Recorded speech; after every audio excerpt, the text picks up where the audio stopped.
Alright, I had to have a few things from Walmart today. I got me some milk. And I love these sweet and sour chicken frozen dinners, and I got me 5 of those.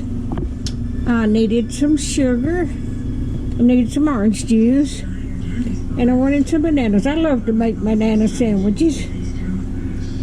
And I needed some bread.